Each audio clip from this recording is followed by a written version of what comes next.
వందే మాతరం 150 సంవత్సరాల ఈ ప్రయాణం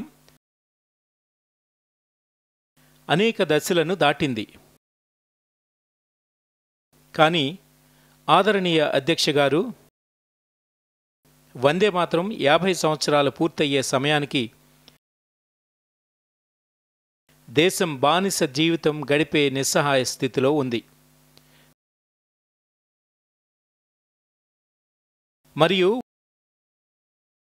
వందే మాతరం 100 సంవత్సరాలు పూర్తయ్యే సమయానికి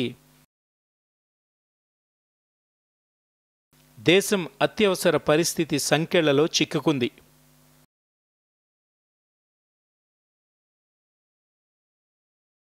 వందే మాతరం 100 సంవత్సరాల అతి ఉత్తమ కాలం వచ్చినప్పుడు భారత రాజ్యాంగం గొంతుకను నులిమివేశారు.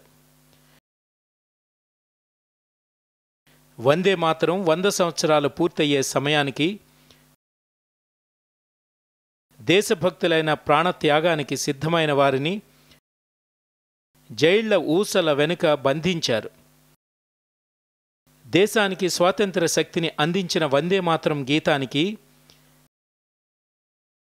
100 సంవత్సరాలు నిండినప్పుడు దురదృష్టవశాత్తు చరిత్రలో ఒక చీకటి కాలం బయటపడింది. మన ప్రజాస్వామ్యం ఒక క్లిష్ట దశలో నిలిచింది.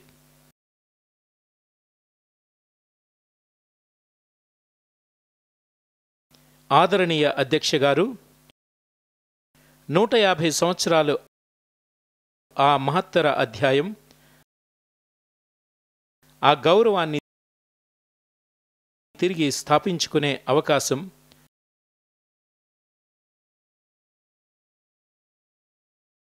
సభ కూడా దేశం కూడా ఈ అవకాశాన్ని కోల్పోవద్దని కోరుకుంటున్నాను. ఇదే వందే మాతరం 1947లో దేశానికి స్వాతంత్ర్యం అందించింది. స్వాతంత్ర్య సంగ్రామానికి భావోద్వేగ నాయకత్వం ఈ వందే మాతరం జయఘోషే. ఆదరణీయ అధ్యక్ష గారు,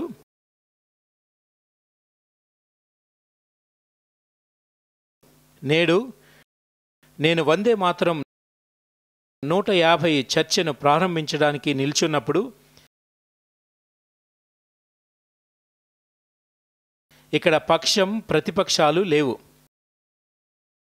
ఎందుకంటే మనమందరం ఎవరైతే ఇక్కడ కూర్చున్నారో నిజానికి మనందరికీ ఒక యుద్ధ సంకల్పం స్వీకరించే సమయం ఇది. వందే మాతరం కారణంగానే దేశభక్తులు స్వాతంత్ర్య ఉద్యమాన్ని నడిపారు.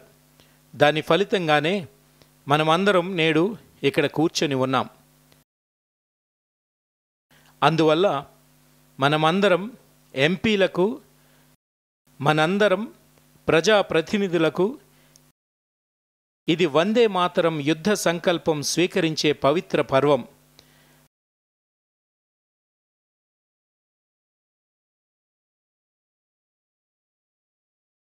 వందే మాతరం భావం దేశ స్వాతంత్ర్య పోరును నడిపినట్లు ఉత్తరం, దక్షిణం, తూర్పు, పడమర ప్రతి భారతీయుడు ఒకే స్వరంతో వందే మాతరం అన్నట్లు ఇప్పుడు మళ్ళీ మనం కలిసి ముందుకు సాగాల్సిన సమయం వచ్చింది. దేశాన్ని మనతో తీసుకుని ముందుకు సాగాలి. స్వాతంత్ర్య యోధులు ఏ కలలు కన్నారో ఆ కలలను నెరవేర్చడానికి వందే మాతరం 150 మనకు ప్రేరణ కావాలి, మనందరి శక్తి కావాలి. అలాగే దేశానికి ఆత్మనిర్భరత అవ్వాలి.